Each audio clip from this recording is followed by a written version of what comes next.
क्या हाल चाल? बढ़िया एकदम। तो बेटा एक और प्यारा सा क्वेश्चन एचसी वर्मा से, न्यूटन्स लॉज ऑफ मोशन। ठीक है, तो अगर आप नीट के लिए प्रिपेयर कर रहे हो तो बेटा मैकेनिक्स एक ऐसा टॉपिक है जिसमें आप अच्छे से कमांड बना सकते हो और मैकेनिक्स के सारे क्वेश्चंस को आप फोड़ सकते हो। ठीक है, तो देखो मैकेनिक्स का ही एक बहुत प्यारा सा क्वेश्चन है एचसी वर्मा से। एचसी वर्मा का ये क्वेश्चन नंबर 33 है एक्सरसाइज का, अनसॉल्व्ड एक्सरसाइज का। ठीक है, आप बुक में चाहो तो देख सकते हो, न्यूटन्स लॉज ऑफ मोशन में क्वेश्चन नंबर 33 है ये। क्वेश्चन क्या रहा है कि find the mass capital M of the hanging block in the figure. ये हैंगिंग ब्लॉक है कैपिटल एम, ये मास कितना होगा हमको बताना है। ठीक है, which will prevent the smaller block from slipping over the triangular block. ये स्मॉलर ब्लॉक है स्मॉल एम, ये स्मॉल ब्लॉक इस पे स्लिप ना करे। All the surfaces are frictionless and string pulleys are light.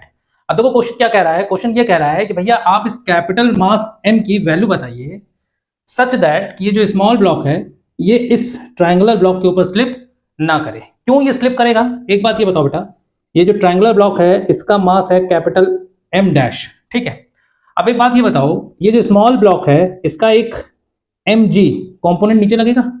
अगर ये एंगल थीटा है, ये एंगल 90 है, तो बेटा ये एंगल क्या हो जाएगा 90 माइनस थीटा, तो इसका ये वाला कॉम्पोनेंट क्या हो जाएगा M G cos 90 minus theta, और M G cos 90 minus theta क्या होता है एम जी साइन थीटा।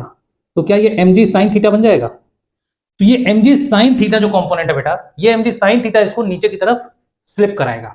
ठीक है, तो क्वेश्चन ये पूछ रहा है कि साहब ये जो कैपिटल एम ब्लॉक है, कौन सा ब्लॉक कैपिटल एम ब्लॉक, इसकी क्या वैल्यू हो जाए सच दैट कि ये स्लिप ना करे। मतलब ये जो एम जी साइन थीटा इसको स्लिप कराने की कोशिश कर रहा है वो बैलेंस हो जाए। तो कैसे बैलेंस होगा, देखो अगर ये एम जी है इधर, ठीक है, तो ये एम जी साइन थीटा इधर लगेगा एम जी कॉस थीटा। चलो इसकी खैर जरूरत नहीं है, इस फोर्स की जरूरत हमें नहीं पड़ेगी। देखो मान लिया कि ये जो ब्लॉक कैपिटल एम है इसके ऊपर एक ग्रेविटेशनल फोर्स लग रही होगी कैपिटल एम जी डाउनवर्ड, इसकी वजह से इस स्ट्रिंग में एक टेंशन आ रही होगी टी, और इस फोर्स की वजह से ये ब्लॉक नीचे की तरफ एक ए एक्सेलरेशन से मूव करेगा। ठीक, अब अगर यहां पे टेंशन टी आ रही तो यहां पे भी टेंशन टी आएगी, यहां पे भी टेंशन टी आएगी, और यहां पे भी टेंशन टी आएगी। अब जब ये ब्लॉक नीचे की तरफ मूव करेगा तो बेटा ये पूरा का पूरा सिस्टम आगे की तरफ ए एक्सेलरेशन से मूव कर जाएगा। क्यों, क्योंकि जिस एक्सेलरेशन से ये नीचे जाएगा उसी एक्सेलरेशन से ये पूरा का पूरा ब्लॉक भी आगे जाएगा। क्यों, क्योंकि स्ट्रिंग सेम है, तो स्ट्रिंग में एक्सेलरेशन सेम होगा, तो स्ट्रिंग से जो कुछ भी बंधा हुआ है वो सब कुछ सेम एक्सेलरेशन से ही मूव करेगा। ठीक है, तो अगर ये ए एक्सेलरेशन से मूव किया तो एक बात बताओ, ये जो स्मॉल ब्लॉक है इसके ऊपर एक reaction force small M A, ये force reaction force small M A backward direction में लगेगा। ये आपने फील भी किया होगा कि अगर आप कभी बस में, ट्रेन में या कार में जा रहे हो और गाड़ी आगे बढ़ रही है, एक्सेलरेशन आगे है, तो आप पीछे सीट में धंस जाते हो, एक रिएक्शन फोर्स लगता है एम ए पीछे की तरफ। गाड़ी आगे जा रही है तो उसका रिएक्शन फोर्स पीछे की तरफ लगता है। ठीक है, तो ये एम ए फोर्स लगेगा पीछे की तरफ। अब एक चीज बताओ बेटा, अगर ये एंगल थीटा है, इसके ये पैरेलल फोर्स लग रहा तो ये एंगल भी थीटा ही होगा। एम ए का ये वाला कॉम्पोनेंट क्या आ जाएगा एम ए कॉस थीटा। तो बेटा ये जो M A cos theta component आया वो एम ए कॉस थीटा ही इस एम जी साइन थीटा को बैलेंस करेगा सच दैट कि ये स्लिप ना करे। ठीक है, तो यहां से अगर स्मॉल ब्लॉक का हम एफबीडी बना लें, देखो एफबीडी अगर हमने बनाया किसका स्मॉल ब्लॉक एम का, तो क्या बनेगा, इस पे एक इस तरफ लग रहा force M G sine theta और एक फोर्स इस तरफ लग रहा M G M A cos theta. ये है हमारा पॉइंट मास। तो देखो ये स्लिप ना करे इसका मतलब ये दोनों फोर्सेस बराबर होंगे, मतलब M A cos theta should be equal to M G sine theta. Small M से स्मॉल एम चला गया, A will be equal to G sine theta by cos theta, और sine theta by cos theta को हम क्या लिख सकते हैं जी टैन थीटा। एक्सेलरेशन क्या आ गई हमारी जी टैन थीटा। ठीक, तो यहां पे जो हमारी एक्सेलरेशन आई भैया वो आ गई जी टैन थीटा, मतलब ये एक्सेलरेशन भी क्या होगी जी टैन थीटा। ठीक, तो एक्सेलरेशन आ गया, स्मॉल ब्लॉक एम की एफबीडी का काम पूरा हो गया, हटा दो इसको। अब दूसरा देखते हैं, देखो अब जरा इस पूरे सिस्टम का एफबीडी बना लो। ये पूरा सिस्टम क्या हो जाएगा capital M dash plus M, ये पूरा का पूरा ब्लॉक अगर ग्राउंड पे रखा है तो ग्राउंड पे इसका पूरा मास कितना फील होगा एम डैश प्लस एम। हाँ, इस तरफ लग रही है टेंशन, अगर इस वाले ब्लॉक की एफबीडी बनाए हम तो इस पे सिर्फ इस तरफ लग रही है टेंशन, यहाँ पे देखो, ये सब मिटा दो, अब इसका काम तो हो गया ना, इसको हटा दो, थोड़ा समझने के लिए साफ सुथरा होना जरूरी है। अब तो यहाँ पे कोई फोर्स नहीं है, ये सारी फोर्सेस खत्म हो गई, ठीक है। अब देखो इस पूरे सिस्टम पे ये पूरा सिस्टम है, इस पूरे सिस्टम पे सिर्फ एक टेंशन टी लग रहा, ठीक, और तो कोई फोर्स नहीं लग रहा। उसकी वजह से हो क्या रहा है, ये पूरा का पूरा सिस्टम ए एक्सेलरेशन से आगे की तरफ जा रहा, ठीक। तो न्यूटन्स लॉस ऑफ मोशन अगर हमने लगाया तो वो क्या कहता है भैया कि F net will be equal to M A, ठीक। नेट फोर्स क्या है, टेंशन है, तो वो टी हो गया। मास क्या है इस पूरे सिस्टम का, capital M dash plus small M into A की वैल्यू क्या है, जी टेन थीटा, तो यहाँ पे जी टेन थीटा, ये टेंशन की वैल्यू आ गई। स्ट्रिंग में जो टेंशन थी उसकी वैल्यू आ गई। अब देखो यही टेंशन यहाँ पे भी होगी और यहाँ पे भी होगी, ठीक है। टेंशन की वैल्यू साइड में कहीं खोपचे में लिख ली जाए, टेंशन आ गया है हमारा capital M dash plus small M G tan theta, ये टेंशन आ गई। अब चलो एफबीडी जरा लास्ट वाले ब्लॉक के लिए बना ले, यही 3 ब्लॉक थे, तीनों के लिए एफबीडी बना के हमको इसको सॉल्व करना था, ठीक है। लास्ट वाले ब्लॉक के लिए अगर एफबीडी हम बनाते हैं तो क्या बनेगा बेटा, ये रहा हमारा पॉइंट मास, नीचे लग रहा है कैपिटल एम जी, ऊपर लग रहा है टेंशन टी, और ये पूरा का पूरा सिस्टम ए एक्सेलरेशन से नीचे की तरफ जा रहा है। अगर ये नीचे की तरफ जा रहा है इसका मतलब एम जी बड़ा है और टेंशन छोटा है, तो क्या हो जाएगा, इक्वेशन कहाँ लिख दूं मैं, यहीं लिख लेता हूं, M G minus T should be equal to M A, that is capital M into A, ठीक।